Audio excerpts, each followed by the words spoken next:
हरि ओम प्रज्ञानं सुप्रतानय स्थिरचरनिकर व्याप्य लोकान् भुक्त्वा भोगान् सविष्टान् पुनरपितेशनोद्भासितान् कामजन्यान् पीत्वा सर्वान् विशेषान् स्वपिति मधुरभुङ् मायया भोजयन्नो माया संख्यातुर्यं परममृतमजं ब्रह्म यत्तन्नतोऽस्मि यो विश्वात्मा विधिज विषयान् प्राश्य भोगान् सविष्टान् पश्वाश्चन्यान् स्वमतिविभवान् ज्योतिषां स्वेन सूक्ष्मान् सर्वाणि तान् पुनरपिशनैः स्वात्मनि स्थापयित्वा हित्वा सर्वान् विशेषान् विगतगुणगण पात्वसो न स्तुरीयः अजं रुक्मिणी प्राणसञ्जीवनन्तं परं धाम कैवल्यमेकं तुरीयं प्रसन्नं प्रपन्नार्तिहं देवदेवं परब्रह्मलिङ्गं भजे पाण्डुरङ्गं पाण्डुरङ्गाकरो प्रथमं नमः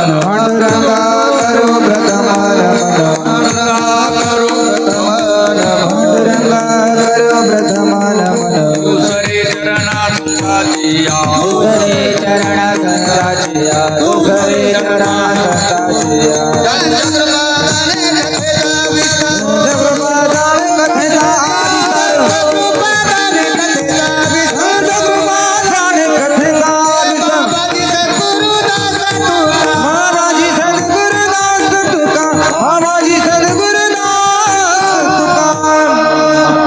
तपस्विनीच जनको वैराग्य रागान्वित भ्राता गुरुणा निवृत्ति सहिता निवृत्तिका संस्थिता इत्थं साधु कृपान्वितं स्वयंहो ज्ञानामृतेनावृतं वंदे तं करुणाकरं प्रभुवरं श्री संत ज्ञानेश्वरम.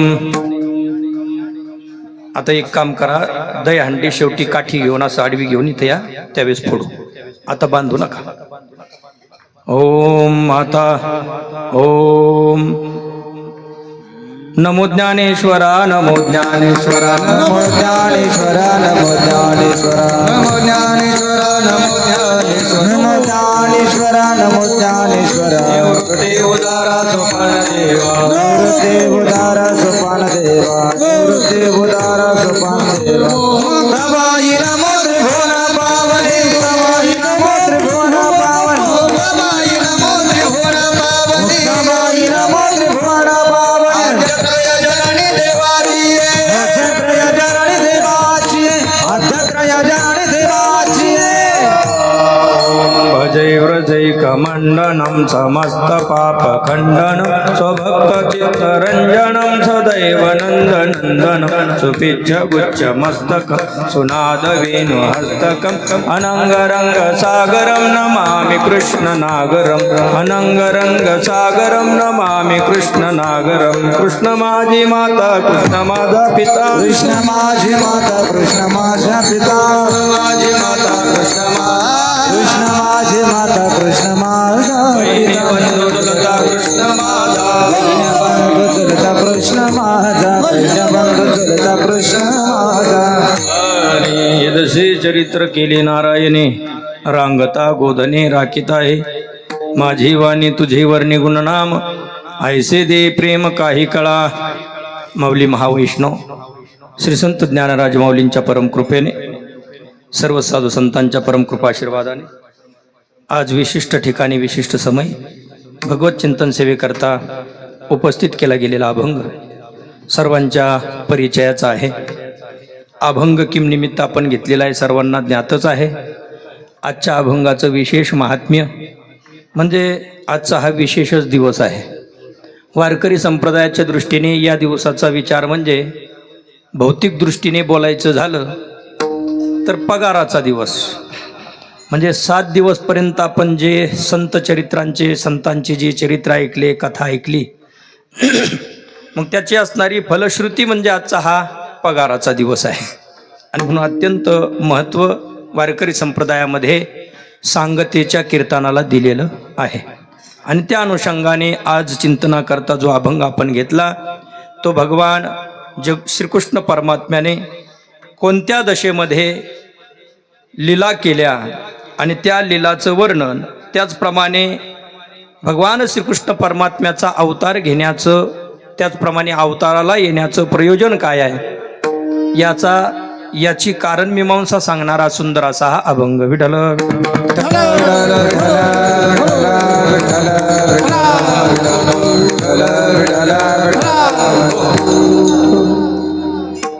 सेवा किम निमित्त आहे सर्वांना ज्ञातच आहे. तरी देखील कार्यक्रमाच्या अनुषंगाने 4 शब्द परिहार द्यायचा, तो म्हणजे असा. श्री क्षेत्र कडगाव अत्यंत प्रसिद्ध असलेलं आपलं हे गाव आणि या गावातील प्रसिद्ध असलेलं देवस्थान श्री राजा वीरभद्र.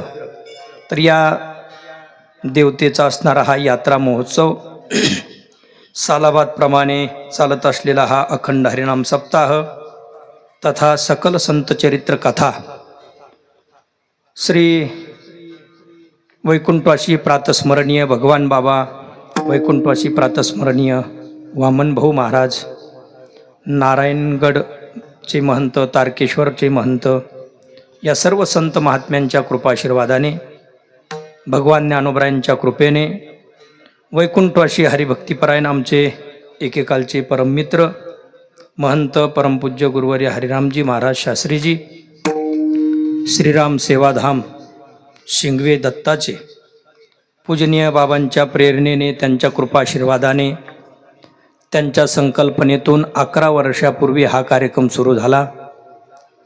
त्यांनी 5-6 वर्ष या कार्यक्रमासाठी योगदान दिलं.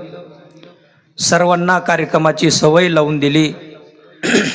संत सेवा कशी असावी, भगवत भक्ती कशी असावी, संत आल्यानंतर त्यांचं स्वागत कसं असावं, त्यांचं आदरातिथ्य कसं असावं, या सर्व गोष्टी या तरुण मंडळाला त्यांनी शिकवल्या. राजा वीरभद्र मित्रमंडळ, त्याचप्रमाणे समस्त ग्रामस्थ कडगावकर मंडळी, या सर्वांना सुसंस्कृत करून अनेक परमार्थाची आवड निर्माण करून हा महात्मा अकालीच आपल्यातून निघून गेला. पण जाता जाता सर्वांना जो एक संस्काराचा वारसा त्यांनी ठेवला, तो वारसा अगदी जशाच्या तसा जपण्याचा प्रयत्न या मंडळाने केलेला आहे.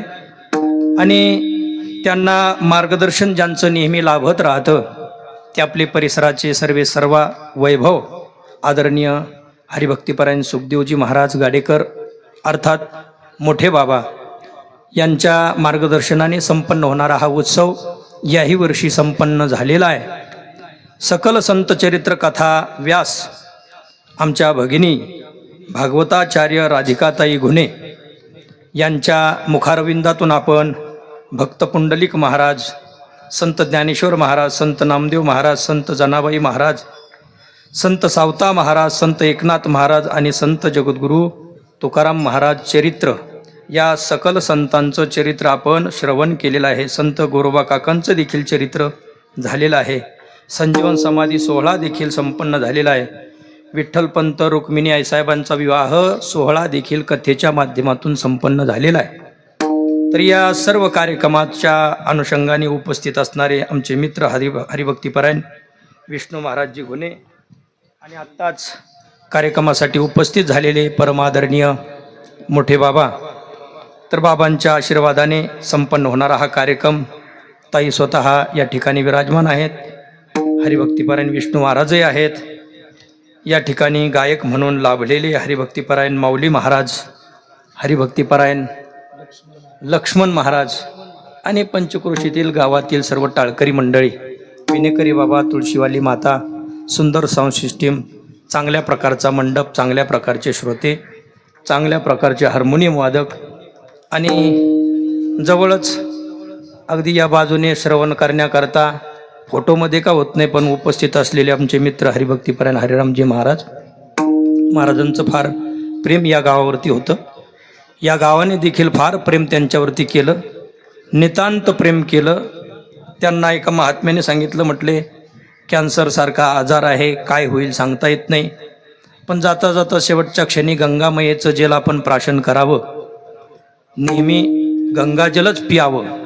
मग अशी इच्छा व्यक्त केल्यानंतर काय करायचं, गंगोत्रीवरून पाणी आणायचं कसं, तर मग या गावातील ग्रामस्थांच्या वतीने, तरुण मंडळाच्या वतीने महादेव भाऊ आणि त्यांचे मित्र गंगोत्री या ठिकाणी इथून गाडी घेऊन गेले आणि गंगामयेचं साक्षात वाहणारं जल, गोमुखातून निघणारं जल या ठिकाणी ते घेऊन आले आणि अगदी शेवटपर्यंत दवाखान्यात असताना सुद्धा महाराजांना ते जल पुरलं. एवढंच नाही, शेवटी गेल्यानंतर स्नान करून देखील एक हांडाभर पाणी शिल्लक राहिलं. एवढी मोठी सेवा शेवटपर्यंतच्या श्वासापर्यंत बाबांच्या कामी यावी अशा प्रकारची सेवा करणारं हे तरुण मंडळ. आणि म्हणून तुमच्या सर्वांच्या सेवेचा आम्हा सर्व महाराज मंडळी त्याचप्रमाणे हरिरामजी महाराजांच्या अनुयायी मंडळींना निश्चित त्याचा स्वाभिमान आहे. विठ्ठल विठ्ठल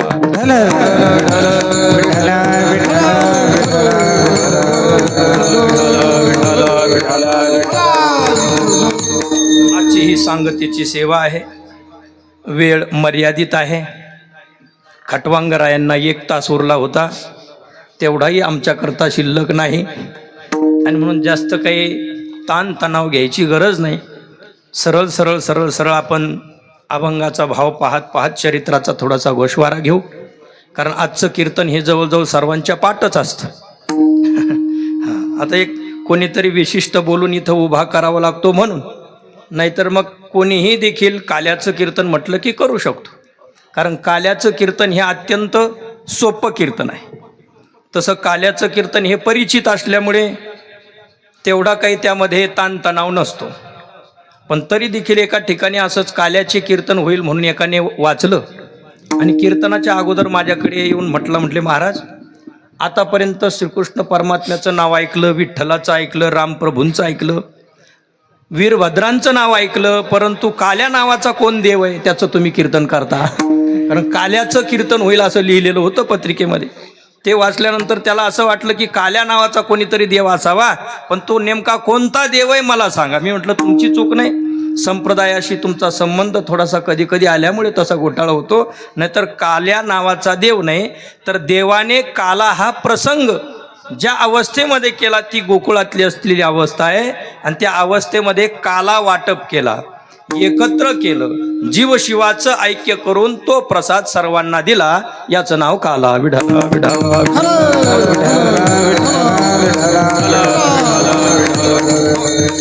तसं काला म्हटलं की काल्याचा आणि तुमचा आमचा संबंध अगदी बालपणापासून आहे. मुखामध्ये दात नव्हते तेव्हापासून काल्याचा आमचा संबंध. कारण स्तनंदय असताना अगोदर स्तनपान केलं. हळूहळू हळूहळू मोठं होऊ लागल्यानंतर आईने भाकरीचा, गुळाचा आणि तुपाचं एकत्रित करून जो काला केला त्याला आपण मलिदा म्हणतो. मग त्या काल्याचा आपला पहिला संबंध आला. नंतर थोडं थोडं मोठं होऊ लागलो, जीभ थोडीशी चावट बनत चालली.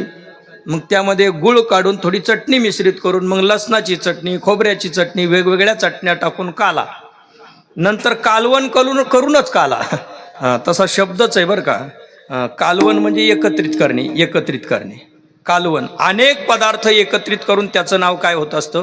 काला होत असतं. आता मकर संक्रांतीचा आदला दिवस त्याला आपण काय म्हणतो? काय म्हणतात माता भगिनी? भोगी. मग भोगीच्या दिवशी देखील कालवण केलं जातं. त्या कालवणाकरता भाज्या वापरल्या जातात. किती प्रकारच्या? म्हणून त्याला नावच पडलं किती बापाचं असो. त्या कालवणाला नाव पडलं, विशेष प्रकारचं नाव पडलं. आता आपण 12 प्रकारच्या भाज्या एकत्रित करून त्याला कालवण म्हणतो. पण आता हे कालवण खाण्याकरता जर भाग्य प्राप्त झालं तर आळंदीमध्ये भोगीच्या दिवशी जा आणि मग तिथं मधुकरी मागून आणल्यानंतर एका घरची 12 भाजी एकत्र असते.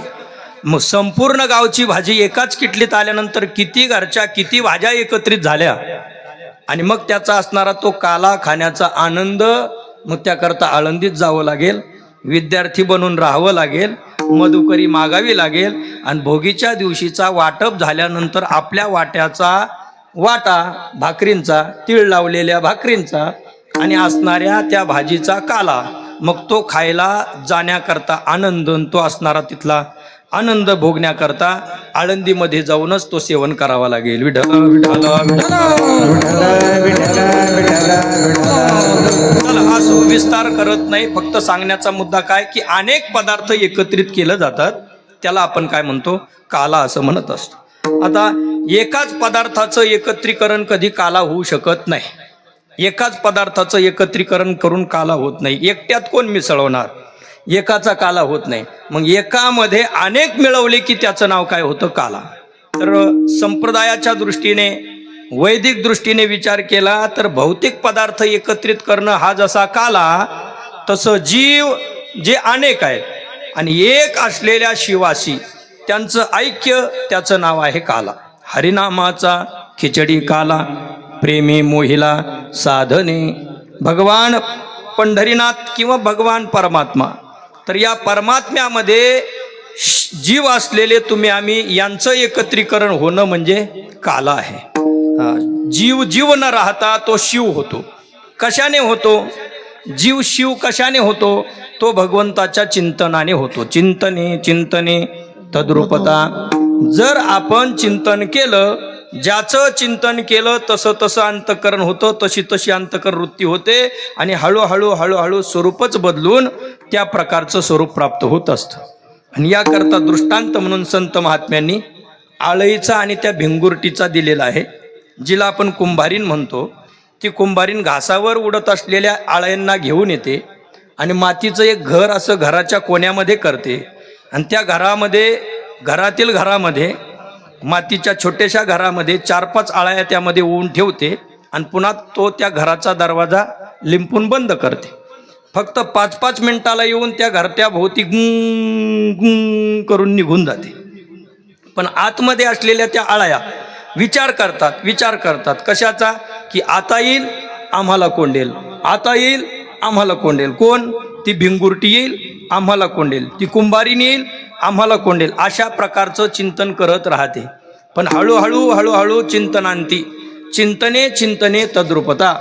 त्या आळईला देखील कणखर अशी चोच प्राप्त होते, लांब लांब पाय फुटतात आणि त्या आळईला पंख अगोदर नसतात, पण त्या भिंगुरटीच्या चिंतनामुळे तिला देखील पंख फुटतात आणि आपल्याच चोचीने ते स्वतःच्या मुखाने ते घर फोडून ती आळई न राहता भिंगुरटी होऊन उडून जाते. झाली भिंगुरटी सगळी, झाली भिंगुरटी सगळी, झाली भिंगुरटी सगळी, झाली भिंगुरटी. तुका म्हणे आळी, तुका म्हणे आळी, तुका म्हणे आळी, तुका म्हणे आळी, तुका म्हणे आळी, तुका म्हणे आळी, तुका म्हणे आळी, तुका म्हणे आळी. झाली भिंगुरटी सगळी, झाली भिंगुरटी सगळी, मग गोविंद देखाया, मग गोविंद देखाया, मग गोविंद देखाया, मग गोविंद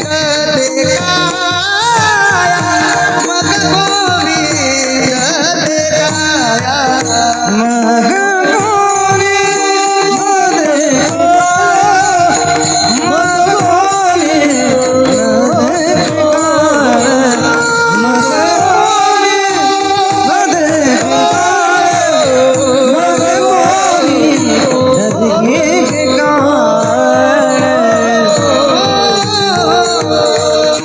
तुका म्हणे आळी.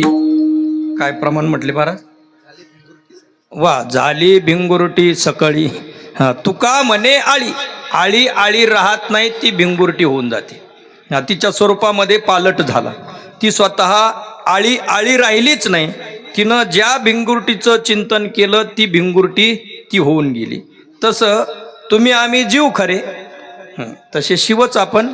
पण खोटा आभास आपण काय केलेला आहे? जीवाचा जो घेतलेला आहे तो जीवाचा आभास टाकून देऊन ज्या दिवशी जीव न राहता शिव होईल, त्या दिवशी त्याचा आणि जीवाचा आणि शिवाचं काय होईल?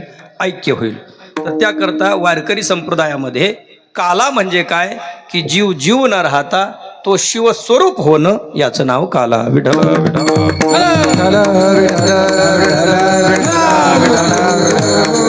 दुर्बळाची कन्या समर्थाने केली, अवदशा निमाली दारिद्र्याची. दुर्बळ असलेली कन्या, पण समर्थाने अंगीकार केल्यानंतर ती देखील समर्थच होते.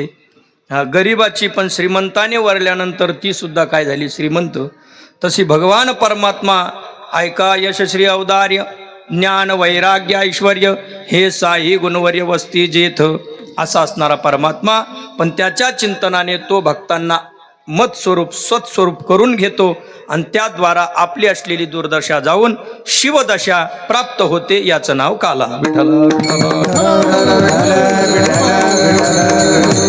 हा जीव शिवाचं ऐक्य नाम काला कशाने मिळतो, तर त्याकरता गोकुळामध्ये असलेल्या भगवान परमात्म्याच्या बाललीलांचं वर्णन केलं की तो असणारा जीव शिवाचा ऐक्य नाम काला आपल्याला प्राप्त होतो. आणि म्हणून वारकरी संप्रदायाचा दंडक आहे की कीर्तनकार हा काल्याच्या कीर्तनामध्ये काय असतो, परतंत्र असतो, बांधलेला असतो. तसं इतरही कीर्तनात तो बांधलेलाच असतो, पण स्वच्छंदीपणा करतात काही जण, करू द्या, त्यांना त्यांचं मोकळीक आहे, काय हरकत नाही. तशी मोकळीक संप्रदायाने दिलेली नाही. पण आता काय हम खरे सो कायदा या न्यायाने, जर कोणी स्वतःला मोकळीक मानत असेल तर तो त्याचा भाग राहिला. परंतु कीर्तनकार हा कीर्तन करत असताना तसा पारतंत्र्यातच आहे. सगुण चरित्रे परम पवित्रे सादर वर्णावी. सगुण चरित्रे परम पवित्रे सादर वर्णावी. बरं, विनोदही करायचं झालं तर भक्ती ज्ञानाविरहिती तरा गोष्टी न कराव्या. बरं, विनोद करायचा म्हणजे तात्पुरता करायचा, भक्ती ज्ञान वैराग्य वाढेल याकरता विनोद करायचा, इतरा गोष्टी न कराव्या. काय करायचं, जेणेकरुणी अंतरी मूर्ती ठसावी श्रीहरीची, आयशी कीर्तन मर्यादा आहे संतांच्या घरची. मग असं आहे. असं केल्यानंतर मग एका जनार्दनी मुक्त होय तत्काळी. विठ्ठल विठ्ठल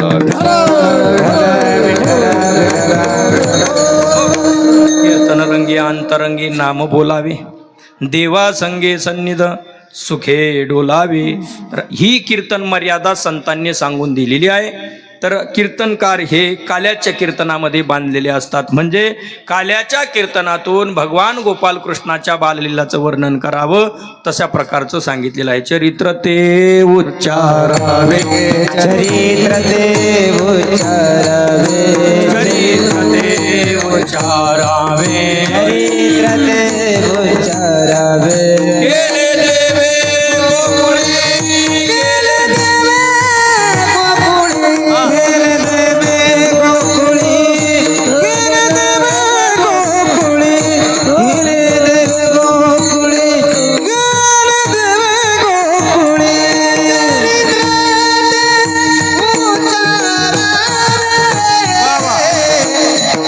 देवे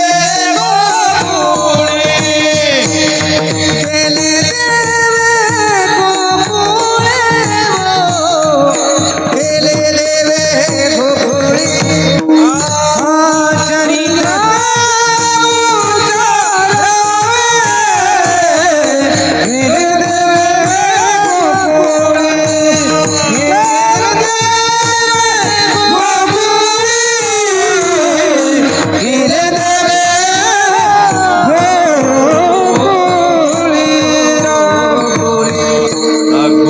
जे चरित्र केले देवे ते चरित्र आपण उच्चारावे.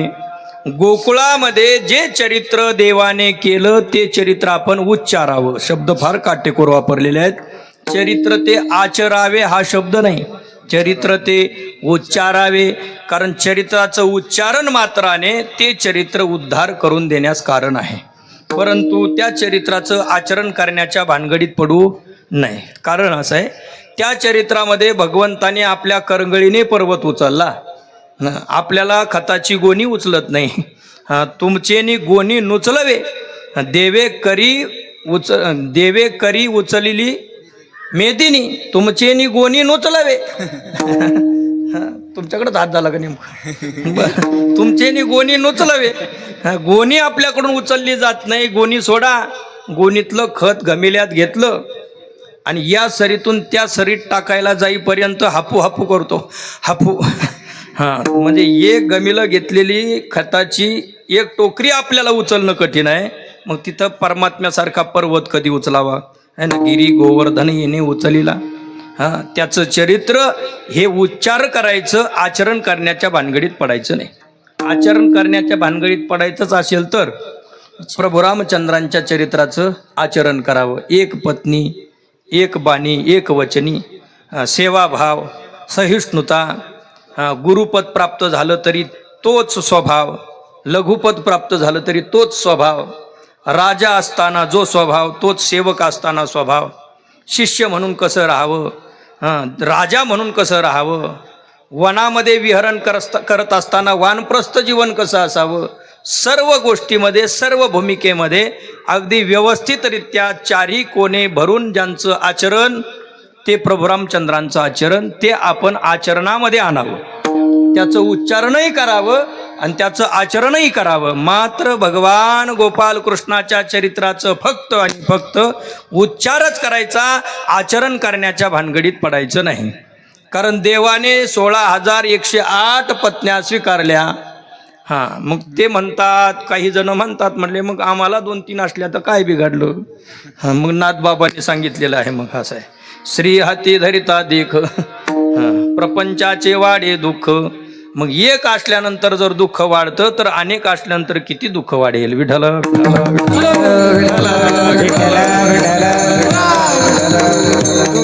मग आता तुम्ही म्हणाल मग आता सोडून द्यावं तुमच्या नादी लागून यावं का हिमालयामध्ये, ते आम्ही म्हणत नाही.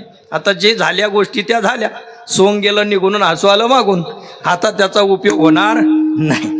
असो, काही हरकत नाही, परंतु देवाच्या चरित्राचं फक्त उच्चारण करायचा हा आपला महत्त्वाचा भाग आहे.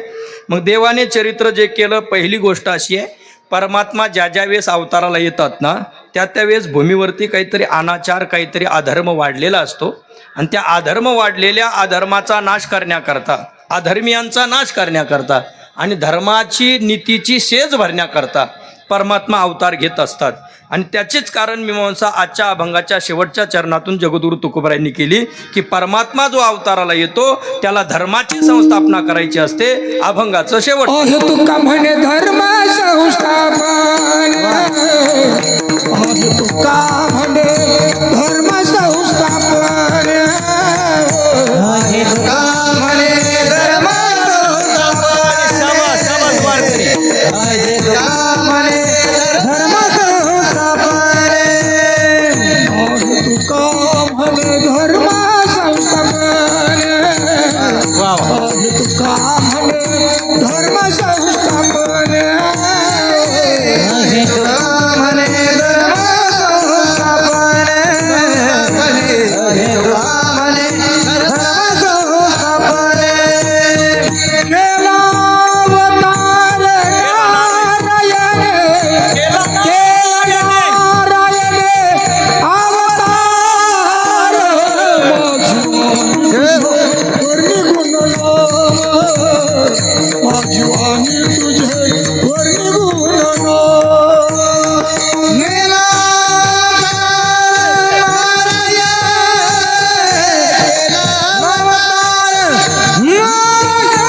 आहे तुका म्हणे धर्म संस्थापने, केला नारायणे अवतार.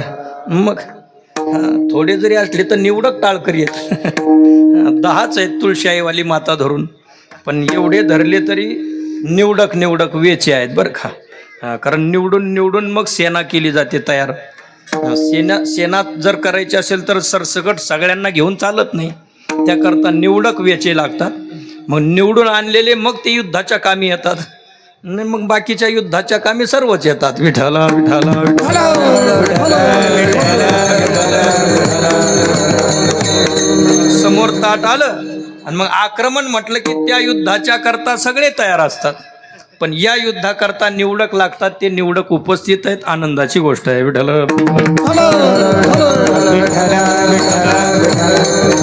आहे तुका म्हणे धर्म संस्थापने, केला नारायणे अवतार. नारायणी धर्मसंस्थापने अवतार केला आहे. आणि असं तुका म्हणे नारायणी धर्मसंस्थापने अवतार केला आहे. याला म्हणतात अन्वय, दंडान्वय, खंडान्वय. अन्वय केला म्हणजे त्या क्रियापदाचं, नामाचं, कर्माचं त्या ठिकाणी व्यवस्थितरित्या रचना, त्याचं नाव आहे अन्वय. मग या ठिकाणी नारायणाने धर्माची संस्थापना करण्याकरता अवतार केला आहे, अवतार धरलेला आहे. धर्माची संस्थापना करण्याकरता तो अवतार धरतो असं स्वतः त्याने गीतेमध्ये सुद्धा म्हटलेलं आहे.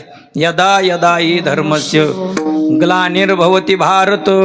कारण महाभारत मालिका पाहणाऱ्यांचा हा श्लोक जवळजवळ पाठच झालेला आहे. अगदी लहानपणापासून ती रामायण महाभारताची मालिका, मग ती मालिका सुरू होण्याच्या अगोदर हा श्लोक अगोदर त्यामध्ये म्हणला जायचं. यदा यदा धर्मस्य ग्लानिर्भवति भारत अभ्युत्थानमधर्मस्य तदात्मानं सृजाम्यहम. बरं, तेव्हा तेव्हा मी अवतार घेतो. जेव्हा जेव्हा धर्माला काय येते, ग्लानी येते, धर्म झाकळला जातो, धर्मावरती अधर्माचा पगडा बसतो. आणि मग परित्राणाय साधूनाम, धर्म ज्यांच्या आश्रयाने राहतो असे जे साधू, आणि अधर्म ज्यांच्या आश्रयाने राहतो असे जे दानव. दानव म्हणजे काय, जे अधर्मी आहे. दानव म्हणजे ज्यांना शिंग फुटलेले असतात, ज्यांचे दात मोठे असतात, जे रंगाने काळे कुट्ट असतात, त्यांना दानव म्हणतात असं नाही. मग दानव म्हणजे कोण, ज्यांच्याकडे आसुरी संपत्तीचे गुण आहेत ते. दंभो दर्पोभिमानश्च क्रोध पारुषमेवच अज्ञानं चाभिजातस्य पार्थ संपदम आसुरीम. आसुरीम संपदम, आसुरी संपत्ती ज्याच्याकडे आहे ते आसुर, आणि दैवी संपत्ती ज्यांच्याकडे आहे ते साधू. बस. अभयम सत्वसंशुद्धिर ज्ञानयोग व्यवस्थिती दानम दमश्च यज्ञश्च स्वाध्यायस्तप आर्जवम इत्यादी ज्या गोष्टी आहेत त्या गोष्टी दैवी संपत्तीच्या आहेत. दैवी संपत्तीचे गुण ज्यांच्याकडे आहेत ते साधू. 26 गुणांनी युक्त असतात ते साधू, आणि 6 गुणांनी युक्त असतात ते असुर. पण हे 6च गुण असले तरी त्या 26 ते आटपत नाहीत. 26 6 आटपत नाहीत, यात नवल नाही. त्या 26 नाश याच्यातला एकच करू शकतो. जसं कांद्याची चाळ आहे, पूर्ण भरलेली आहे, त्यात एक जर सडका निघाला, एक जर सडका आपण तसाच ठेवला तर तो सर्व चाळीला काय करतो, नष्ट करतो. कारण सडक्याची पावर ही चांगल्यापेक्षा जास्त असते. कांद्याचं म्हणतोय बरं का मी. सडक्या कांद्याची ताकद ही चांगल्या कांद्यापेक्षा जास्त आहे. गावामध्ये चांगले लोक जास्त असतात, फक्त एखादाच असतो मद्यपी. पण एका मद्यपीमुळे संपूर्ण गाव अशांत करण्याची ताकद कुणात, एका मद्यपीमध्ये. सगळं गाव मिळून सर्वांना शांती देऊ शकले नाही, पण एकटा मिळून अशांती मात्र देऊ शकला. विठला विठला विठला.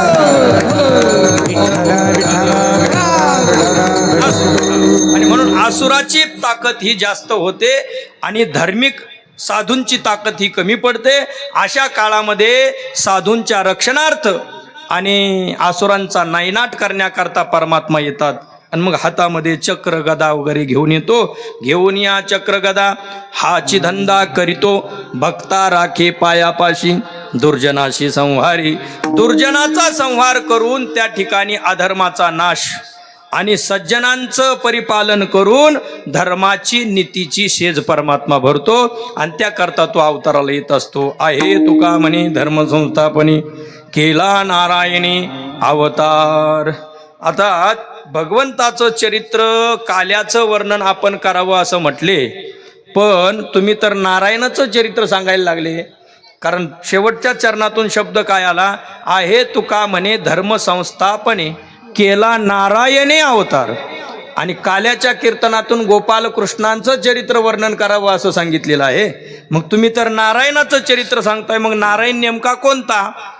नारायण खालच्या आळीला राहतो तो, कवरच्या आळीला राहतो तो, क्षीरसागर निवासी नारायण तो, का शेषशाही नारायण तो, किंवा लग्न झाल्यानंतर वधू आपण घेऊन आलात, नंतर चौरंग मांडला, त्याला 4 खुटं, 2 पाट, कलश, आणि तो कोणता नारायण? तो सत्यनारायण. 4 केळीचे खुटं वगैरे, गोड प्रसाद केलेला, आणि ब्राह्मण देवा येतात, तो कोणता नारायण? सत्यनारायण. मग नेमक्या कोणत्या नारायणाचं चरित्र सांगायचंय? किंवा एक असतो आडला,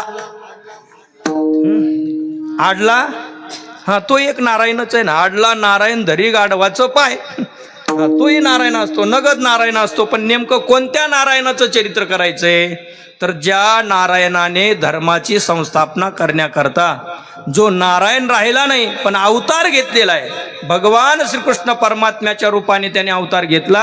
आणि त्या नारायणाने रांगत असताना, गोधने चारित असताना जे चरित्र केलं, वेदाचे चरित्र केले नारायणे, वेदाचे चरित्र केले नारायणे,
चरित्र केले नारायणे.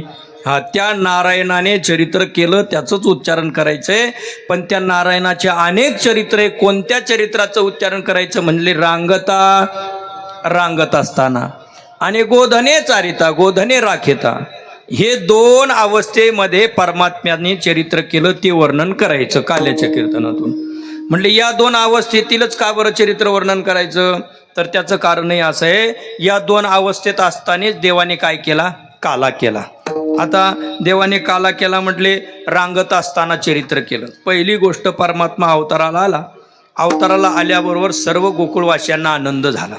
आता कसा आला, काय झाला, त्याच्याकरता गोकुळाष्टमीचं चिंतन ऐकावं लागेल किंवा ताईसारख्या भागवताचार्यांच्या मुखारविंदातून पूर्ण कथा श्रवण करावी लागेल आणि मग तो असणारा भाग सांगता येईल.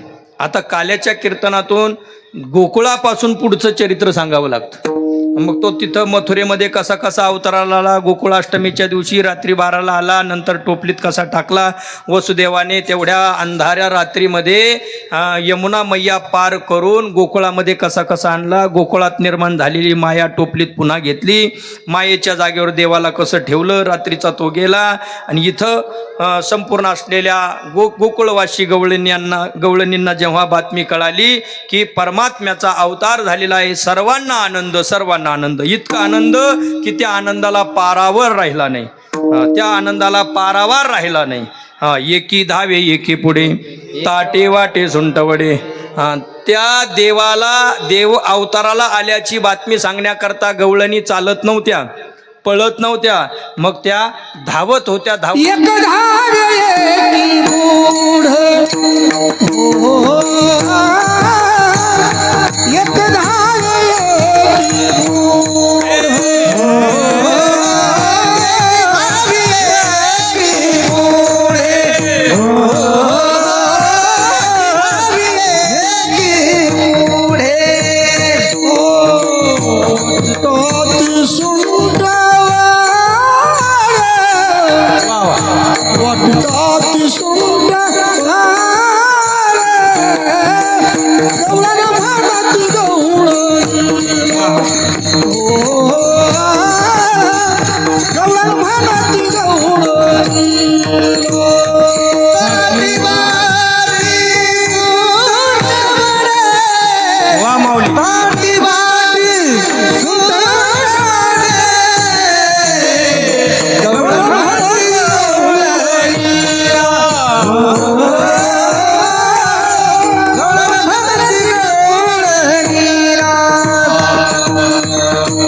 एकी धावे एकी पुढे ताटी वाटी सुंटवडे ताटाने वाटीने सुंटवडे वाटत वाटत त्या चालल्या आणि त्या चालत नव्हत्या, धावत होत्या.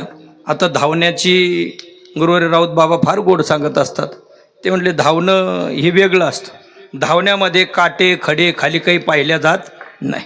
चालणं, पळणं आणि तिसरा गेअर म्हणजे धावणं. पूर्वी आपल्याकडे राजदूत गाड्या होत्या तिचा पहिला गेअर खाली, दुसरा वर आणि तिसरा त्यापेक्षा वर.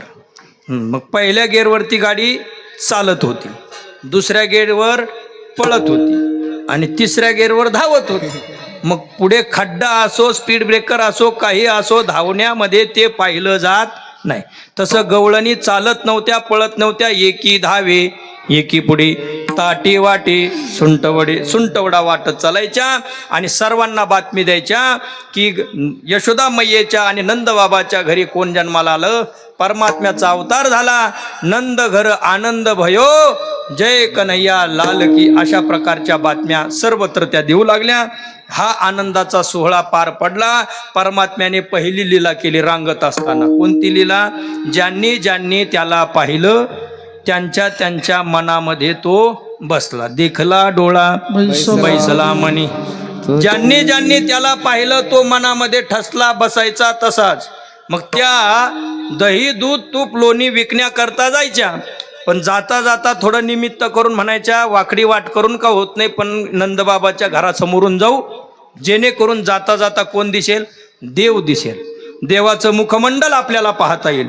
या हेतूने त्या गवळणी नंदबाबाच्या वाड्या करून जायच्या. तो बाहेर खेळत असताना त्यांनी पाहिला. देखिला डोळा बैसला मणी. मग बाजारला गेल्यानंतर, तिथं गेल्यानंतर त्यांनी म्हणायला पाहिजे होतं दही घ्या, तूप घ्या, गोविंद घ्या कोणी दामोदर घ्या गे, गोविंद घ्या कोणी दामोदर घ्या गे, गोविंद घ्या कोणी दामोदर घ्या गे, गोविंद घ्या कोणी दामोदर घ्या गे. तब तब हसत मथुरेच्या गे, तब तब हसत मथुरे जागे, गोविंद घ्या कोणी दामोदर घ्यागे, गोविंद घ्या कोणी दामोदर घ्यागे, गोविंद घ्या कोणी दामोदर घ्यागे, गोविंद घ्या कोणी दामोदर.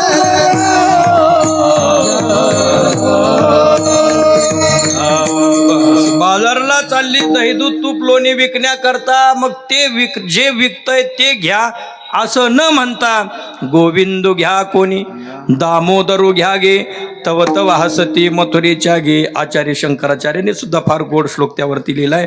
विक्री तुकामा किल गोप कन्या, मुरारी पादार्पित चित्तवृत्ती. गोप कन्या म्हणजे गवळण. ती जाता जाता भगवान परमात्म्याचं मुखमंडल पाहिलं आणि विकण्यासाठी चाललेली आहे. कामना तिची विकण्याची आहे. पण तिथं गेल्यानंतर ती काय म्हटली? गोविंद दामोदर माधवीती विक्रेतु कामा किल गोप कन्या, मुरारी पादार्पित चित्तवृत्ती, दध्यादिकं मोह वशाद वोचत, गोविंद दामोदर माधवीती. गोविंद घ्या, दामोदर घ्या, अशा प्रकारची वृत्ती तिची झाली. कोणी एकी भुलली नारी, कोणी एकी भुलली नारी, विकिता गोरस घ्या म्हणे हरी. गोरस विकायला चालली पण हरी घ्या म्हणू लागली. अशा प्रकारची अवस्था झाली. मै भोली घर जाने बाट, गोरस बेचना ये हाट, कान्हारे मन मोहन लाल, सबही बिसरू देखे गोपाल, कहा पगडारू देखे अनेरा, देखे तो सब वहीने घेरा, होतो थकित भैरे तुका, भागा रे सब मन का धोका, हरिने माझे हरिली चित्त, भारवित्त विसरली. ही रांगत असताना परमात्म्याने केलेली सात्विक लीला. विठ्ठल विठ्ठल विठ्ठल. आता या लीला संपून हे सोंग सारिले या रूपे अनंते. पुढेही बहुत करणे आहे, आणि मग रांगत असतानाचं चरित्र त्याने थांबवलं. मग हळूहळू मोठा झाल्यानंतर पहिली गोष्ट त्याने सर्व सवंगडी मित्रमंडळी गोळा केले आणि त्यांना म्हणू लागला, अरे काय रे, असे कसे उदबत्ती छाप झाले, तब्येती अशा कशा काय उदबत्ती छाप झाल्या, घरी काही गोरस वगैरे मिळत नाही का? म्हणे देवा काय आहे, घरी भरपूर दूध आहे, पण काय होतं म्हणे, दूध जातं डेअरीला आणि चटणी राहते डेअरीला, आणि त्याकरता काय करावं लागेल? म्हणजे देवाने सांगितलं तुम्ही माझ्या मागं या.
याल तरी यारे लागे अवघे माझ्या मागे मागे, माझ्या मागे मागे या, तुम्हाला पोटभर खाऊ घालण्याची जबाबदारी माझी. म्हणून देवाने पेंध्या वाकड्या श्रीदामा, सुदामा नाही बरं का, श्रीदामा, बोबड्या वाकड्या या सर्वांना एकत्रित केलं आणि सर्वांना एकत्रित करून देवाने सांगितलं माझ्या मागे मागे या.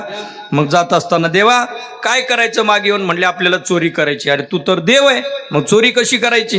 त्यांनी सांगितलं मी चोर आहे, पण ऐसा पुराण प्रसिद्ध चोर, केशव नामयाचा दातार, पंढरपुरी उभा विटेवर भक्त पुंडलिकासाठी. मी चोर आहे, पण चित्त चोर माखन चोर आहे. चित्त चोरणारा मी चोर आहे. माखन चोरण्याच्या निमित्ताने देवाने सर्व भक्तांचं चित्त चोरलेलं आहे. विठ्ठल विठ्ठल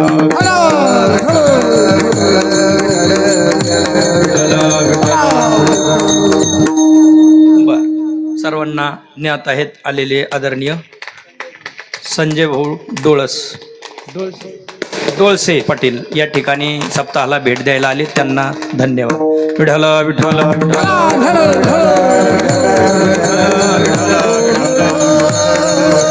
म्हणजे देवा चोरी करायची, पण मग सोबत काय घ्यायचं? तलवारी, रायफल, बंदुका, बॉम्ब गोळे हे घ्यायचं का? म्हणले हे नाही घ्यायचं.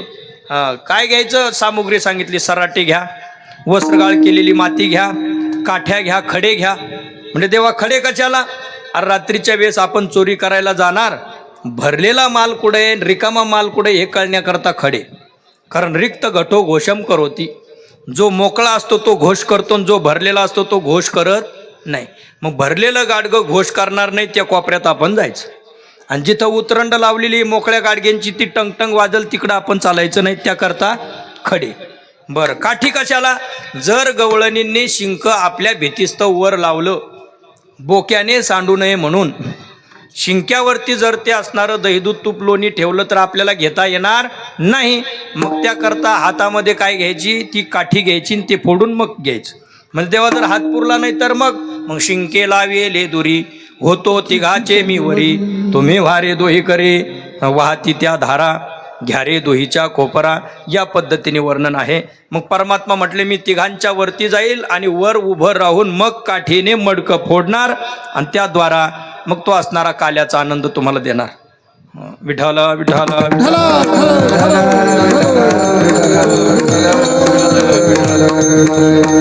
म्हटलं ठीक आहे, पण मग आता खडे समजलं, काठी समजली, पण काटे कशाला? हे सराटे कशासाठी? न जाणो काही गडबड झाली, गवळणी जाग्या झाल्या. मग त्या जर आपल्याला धरण्याकरता पकडण्याकरता रात्री आपल्या मागं लागल्या की आपल्या खिशामध्ये असलेले सराटे काटे आपण त्यांच्या मार्गात टाकायचे, पळून जायचं. आता त्याच्यामध्ये तो बोबड्या होता, थोडा हुशार होता बोबड्या. हां, बोबडे हुशार असतात. आणि तसं त्यातला एक कृष्ण भगवंताचा सवंगडी, तो सुद्धा बोबड्या अत्यंत हुशार. तो म्हटला, देवा तू सराटे टाकणार म्हटला, पण जर आपण सराटे टाकले आणि त्या गवळीने जर सँडेल घालून आल्या, मग उंच उंच टाचाची सँडेल घालून आल्यावर करायचं काय? मग देवाने सांगितलं, अरे मग आपल्याकडं वस्त्रगाळ केलेली माती आहे ना, ती माती खिशातून काढायची, त्यांच्या डोळ्यात फेकायची, आणि ते डोळे चोळू लागल्या की तोपर्यंत आपण पळून जायचो. तो त्यापेक्षा हुशार. तो म्हणला, त्याला तस्मा घालून आल्या, मग करायचं काय? देवाने सांगितलं, पंचायती करू नका, याल तरी यारे लागे, अवघे माझ्या मागे मागे, आजी देतो पोट भरी. आणि मग परमात्म्याने एकांताचं घर पाहायचं, त्या ठिकाणी भरपूर दूध तूप लोणी सर्वांना खाऊ घालायचं, आणि ताक जर भरलेलं असेल डेऱ्यामध्ये तर ते ताक काय करायचं, रिचून द्यायचं. संपूर्ण दुधाने पालथी घालायचे. सकाळी गवळणी उठल्या आणि पाहण्याकरता गेल्या, पहाती गवळणी तवती पालती दुधाने. मग त्या म्हणायच्या, म्हणती नंदाची पोरे, आजी चोरी केली खरे. म्हणजे नंदाच्याच पोराने आज चोरी केली. मग बाकीच्या गवळीने म्हटल्या, अगं तो पाटलाचा पोर आहे, त्याचं नाव घेऊ नको, तू पाहिलंय का? नाही पाहिलं नाही. तयाविन हे नाशी नव्हे दुसरी ऐश. अशा प्रकारची नासाडी त्याच्याशिवाय दुसरे कोणाला जमणार नाही. तिला सुद्धा अनुमान प्रमाण चांगलं पाठ होतं. यत्र यत्र धुमस तत्र तत्र वन्नी. ज्या अर्थी डोंगरावरती जाळ नाही दिसत पण धूर दिसतो, त्या अर्थी तिथं जाळ आहेच. तर तसंच याही ठिकाणी ज्या अर्थी अशा प्रकारची नासाडी झालेली दिसते, त्या अर्थी ही चोरी दुसरी कोणी केलेली नाही. म्हणते नंदाची पोरे, आजी चोरी केली खरे. आणि ही चोरी त्यांच्या लक्षात आल्यानंतर मग धरण्याकरता प्रयत्न करायच्या. देवाने आपल्याच घरी चोरी करावी म्हणून प्रयत्नही तशा करायच्या, मुद्दाम आव्हानही द्यायच्या. मग चोरीचा हा सात्विक कार्यक्रम संपला. नंतर थोडा खोडीचा कार्यक्रम सुरू झाला. आता चोरीपेक्षा खोडी वाईट, बरं का? हां, चोरीपेक्षा, तसं चोरी वाईटच, पण चोरीपेक्षा खोडी जास्त वाईट. कारण खोडीमध्ये काही जात नाही, काही जात नाही. खोडीमध्ये जात काही नाही, पण नामुष्की झाल्याशिवाय राहत नाही. एका गवळीने सांगितलं, बघ माझ्या घरी जर आला ना, बांधूनच टाकीन आणि यशोदेकडेच घेऊन जाईन. बर उद्या तुझ्याच घरी म्हणे, आज रात्री तुझ्याच घरी येणार. असं म्हटल्यावर गवळण छमटी घेऊन रात्रभर जागी. आता याला माहिती आहे केव्हा जायचं आणि केव्हा याला डुकला आणायचा. पहाटच्या वेळेस बरोबर 4च्या सुमारास तिला जांभळ्या येऊ लागल्यानं आळस आणला तिला. तिच्या हातातून ती छमटी गेली ना आतमध्ये जाऊन झोपली. झोपल्याबरोबर हा बाबा गेला. कशी कडी उघडता आली त्याला माहिती नाही, कारण अनोरनियान महतो मय्यान आत्मा अस्यजंतोर निहतो गुहायाम. परमात्मा अणुपेक्षा अणु आहे आणि आकाशापेक्षा महान आहे. त्याला मोठंही होता येतं, सूक्ष्मातिसूक्ष्मही होता येतं. त्या घराच्या कवाडाच्या फटीतून आतमध्ये गेला, कडी उघडली. आतमध्ये जाऊन पत्नीची वेणी आणि पतीची दाढी या दोन्हीची काय दिली, गाठ दिली. आता चोरी नाही केली पण ही खोडी केली. मग सकाळची वेळ झाली, काकड आरतीला अजून कसं काय भाऊसाहेब आले नाही. भजनी मंडळाने आवाज दिला, भाऊसाहेब काकडा सुरू झाला या. आवाज आल्यावर उठायला लागल्यावर पाहतो तो काय, दाढीची वेणीची गाठ पडलेली. म्हणजे माझी दाढी कशाला ओढते? ती म्हणते मी कुठं दाढी ओढली, माझीच वेणी तुम्ही ओढताय. मग त्यांच्या लक्षात आलं, म्हणले आता मेणबत्ती लावू, चिमणी पूर्वीच्या काळात चिमणी, मेणबत्ती नंतर निघाली. मग चिमणी पेटवण्याकरता जायचं, म्हणले आण काडीच पेटी. म्हणले कसं काय आणू एकटी, कारण ती मध्ये असलेली गाठण काही सुटना. मग तिथं सप्तपदी करत असताना लग्नामध्ये नवरदेव पुढं आणि नवरी माग, पण इथं उलटा क्रम झाला. याची दाढी तिची वेणी असल्यामुळे वेणी जिची बांधली तिला पुढं व्हावं लागलं आणि दाढीवाला झाला मागं. उलटी परिक्रमा चालू झाली. बरं, अंधारामध्ये चालू लागले. चालत असताना चित्रही फार गोड, कारण योगायोगाने हा होता खुजा आणि ती होती उंच. आता जोडाच तसा लागला बसला जोडा, तसं काय करायचं, ब्रह्मदेवाने दिलेली गाठ असते. ती होती उंच आणि हा होता बुट्टा. मग याची दाढी वाढलेली, बुट्टा असल्यामुळे याचं तोंड वर झालं. ती उंच, तिची वेणी बांधली उंच असल्यामुळे तिचंही तोंड वर आणि याचंही तोंड वर. ऊर्ध्वमुखी आळविला सोहम शब्दाचा नाद, दोघांचे तोंड वर. मग रात्रीच्या अंधारामध्ये पाहायला गेले, काडीची पेटी शोधली, सापडली. मग ती गाठण सोडण्याचा प्रयत्न केला, सुटत नाही. म्हणले कापून पाहू, विळी घेतली. कापिता कापेना कापण्याचा प्रयत्न केला, कापत नाही. म्हणले जरा चिमणीवर धरू, जाळून टाकू म्हणले दाढी तेवढी आणि वेणी तेवढी भाग. पण जाळण्याचाही प्रयत्न केला, तो जळत नाही. देवाने मनातल्या मनात म्हणलं, अरे भूदेवाने म्हणजे ब्राह्मणाने बांधलेली, ब्राह्मण देवाने बांधलेली गाठ सुटत नाही. 7-7 जन्म 7-7 जन्म बांधलेली ती गाठ सुटत नाही. मग आता ही मी दिलेली गाठ तुमच्या बापाच्याने सुटेल का? म्हणजे मग आता सोडण्याकरता कुठं जावं लागेल? देवाने तोपर्यंत इतर सवंगड्यांना सांगून ठेवलं. म्हणजे उद्या सोंग येणारे सोंग, 12च्या नंतर व्हाईक होणारे व्हाईक. बापरे, 12च्या नंतर व्हाईक होणारे, व्हाईकच शब्द असतो ना, व्हाईक नंतर व्हाईकाचा कार्यक्रम आहे. आमचं ठरलेलं आहे अर्ध करायचं म्हणून आमचं ठरलेलं आहे. आता 5-10 मिनटं पुढं गेलं, पण 5 मिनटात आवरतो बरं का. तर एवढी खोडी सांगून झाली म्हणजे काय, मग लगेच चारायला सोडायचं आणि दुसरं काय आता. बरं, या ठिकाणी पाहिलं ती सुटत नाही. मग त्यांनी दरवाजा उघडून बाहेर निघाले. तोपर्यंत इतर गोपाळांना सांगितलं, म्हणजे लाटणे, पोळपाट, ताट, ज्यांच्याकडे मृदंग आहेत त्यांनी मृदंग घेऊन या. शाई पडलेला असला तरी चालेल, धूम पडलेली असली चालते, डपडे, ताशे, काय काय असेल वाद्य सर्व घेऊन या, कारण गावामध्ये सोंग येणार आहे. ज्ञानोबा तुकाराम अशा प्रकारे दिंडी निघाली. ती पुढे, हा मागे, आणि दोघाचे तोंड वर. हे सोंग निघालं नंदबाबाच्या दाराच्या तिथं. आणि तिथं असलेली तिसरी आली धावून, याने गे बाय काय केली करणी, पतीची दाढी माझी वेणी, दोहीची गाठ देऊनी, गाठ बाई कोणाशी सुटेना, यशोदे बाळ तुझा काना. आणि अशा प्रकारे अनेक खोड्या केल्या. अनेक खोड्या केलेल्या सांगण्याकरता वेळ नाही, पण खोड्या करून करून सर्व गवळणी त्रस्त झाल्या. सर्व गवळणी त्या ठिकाणी गेल्या. यशोदानंद बाबाच्या घरावरती जाऊन त्यांनी त्या ठिकाणी सर्व असणारी परमात्म्याची खोड्यांची, लीलांची सर्व माहिती दिली. त्याद्वारे यशोदा मैयाने सांगितलं, आता तू रानात जायचं. उद्या जाई राना, उद्या जाई राना, उद्या जाई राना, उद्या जाई राना. सवे घेऊनी गोधना, सवे घेऊनी गोधना, सवे घेऊनी गोधना, सवे घेऊनी गोधना, सवे घेऊनी गोधना, सवे घेऊनी गोधना. उद्या जाई रानात सवे घेऊन गोधना. गाई घेऊन उद्यापासून रानात जायचं. हा म्हटला मी एकटा जाणार नाही. चौकात गेला आणि सर्व गोपाळांना आवाज दिला. गोपाष्टमीचा दिवस आहे. परमात्म्याला सुंदर स्नान केलेलं आहे. पंचामृताने स्नान घातलं, पितांबर नेसवला, खांद्यावरती काळी कांबळी दिली, हातामध्ये काठी दिली. खांद्यावरी कांबळी, हातामध्ये काठी, चारी तसे धेनू सावळा जगजेठी. या परमात्म्याने अशा प्रकारची ही लीला केली. आणि जाताना म्हटलं मी एकटा जाणार नाही. अरे तुम्ही गाया घेऊनी सारे गोपाळ रानात या. अरे गोपाळांनो, आपल्या आपल्या गायी घेऊन सर्वजण रानात या. मी रानात चाललो गायी ओळण्यासाठी. गायी ओळायच्या म्हणजे गोनाम इंद्रिय, त्यांचा परिपालक भगवान गोपाल कृष्ण आहे.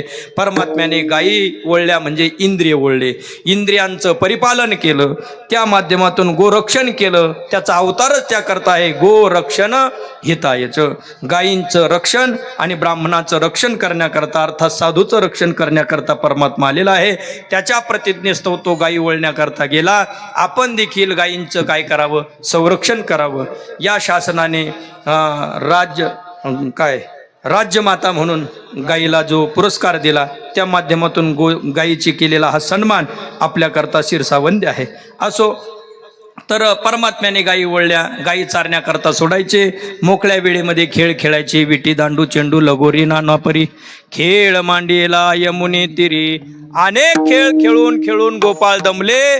झाली आता वेळ म्हणती आणा शिदोऱ्या, कारण खांदी भार पोटी भूक.